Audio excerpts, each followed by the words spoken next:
Pourquoi est-ce que l'affiliation aujourd'hui devient mobile ? Tout simplement parce que les usages des utilisateurs sont de plus en plus mobiles. Les gens sont maintenant équipés à, je crois, 60-70% en smartphone. Donc tout simplement, et les annonceurs et les éditeurs se sont adaptés à ces nouveaux usages.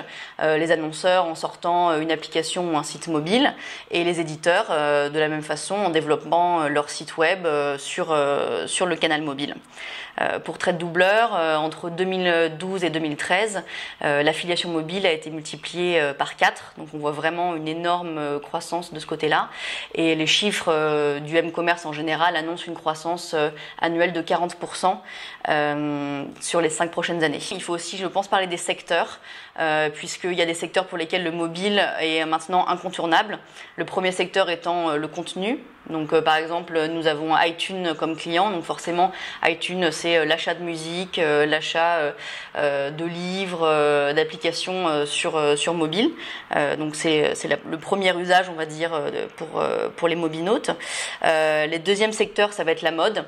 Donc on parle ProMode, Mon Showroom, Brandalay, et notamment dans le secteur de la vente privée, les annonceurs voient jusqu'à 25-30% de leurs ventes faites sur mobile, donc c'est vraiment considérable.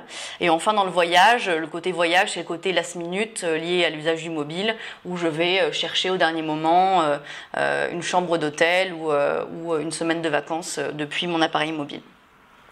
De façon générale, la façon dont on travaille, c'est d'intégrer le mobile, donc les applications annonceurs et les sites mobiles, au sein du programme d'affiliation qui est à l'origine web, de façon à ouvrir le maximum de possibilités pour l'utilisateur au niveau des conversions.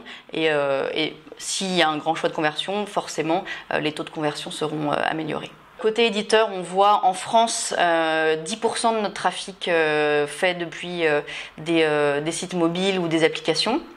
Et pour ce qui est des annonceurs, aujourd'hui, au niveau du revenu global de l'affiliation, on a 8% des ventes qui sont faites sur un appareil mobile.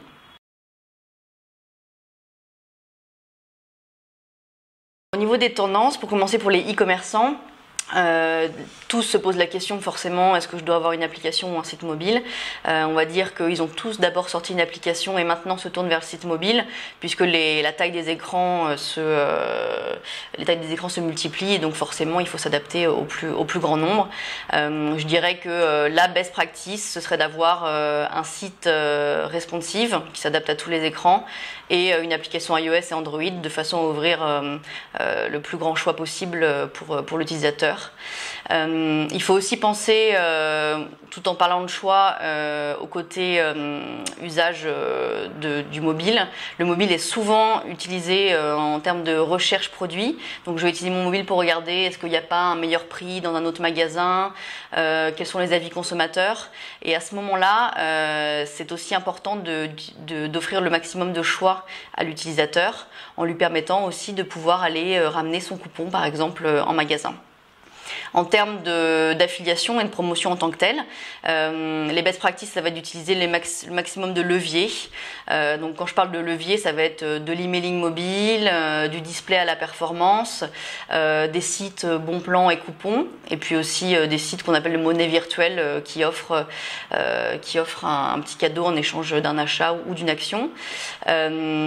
Utiliser l'ensemble de ces sites va permettre de toucher l'ensemble des utilisateurs et de maximiser la performance du programme.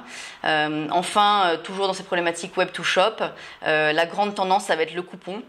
Le mieux, c'est d'avoir un coupon utilisable sur le web, sur le site mobile, sur l'application et en magasin, de façon à laisser le plus grand choix aux utilisateurs au niveau de la conversion. La première limite à laquelle je pense en mobile, ça va être le tracking. Ouais. C'est un problème qu'on voit chez la plupart de nos annonceurs, notamment quand on parle d'applications. Ils se voient dans l'impossibilité de traquer les téléchargements et les ventes in-app. Or, quand on voit les investissements liés aux applications, il est très important de pouvoir traquer, voilà, est-ce que mon utilisateur a acheté après téléchargement.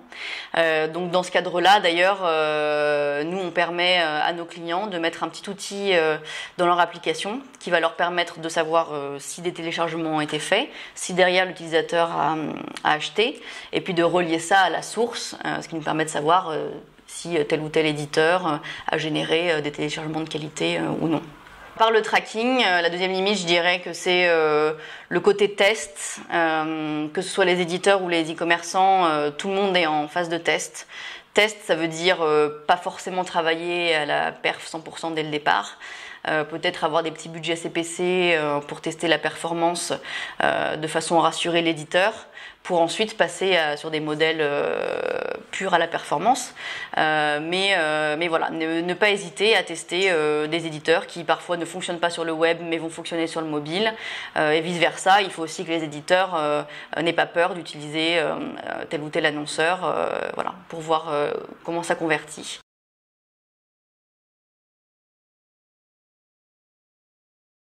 Un exemple de ce qui marche vraiment bien sur mobile et ce qui illustre aussi ce qu'on vient de se dire, ça va être le programme Interflora.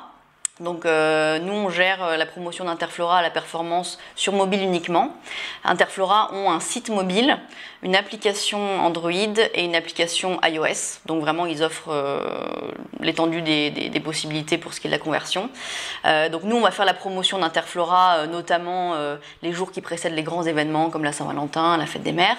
Grâce à ça on booste véritablement les ventes la veille des événements, puisque finalement c'est vraiment de l'achat de dernière minute. On offre une livraison sous moins de 24 heures. Et là, ce qui a été très intéressant de voir, c'est que en traquant donc que ce soit sur le site mobile ou dans l'application, on a vu que 40% des ventes qui ont été faites dans l'application. Donc il y a eu non seulement un téléchargement, mais derrière une vente, alors que 60% des personnes ont choisi d'aller acheter sur site mobile. Donc là, ça appuie vraiment le fait qu'il faut laisser un maximum de choix aux utilisateurs. Deuxième exemple, plus lié au Web2Shop, ça va être une campagne qu'on a faite avec The Body Shop. Donc c'est une campagne qu'on a fait en UK. The Body Shop nous ont fourni un coupon, un bon de réduction, qui était valable et en ligne et en magasin.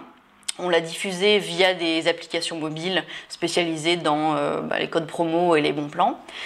Et là, ce qui était très intéressant de voir, c'est que 50% des personnes qui ont acheté après avoir vu ce coupon ont choisi de le faire en magasin et 50% l'ont fait sur le site mobile. Donc là encore, il est important de laisser le choix de conversion, mais surtout importance de, quand on a des magasins en propre également, penser au côté Web2Shop pour ramener du trafic en magasin.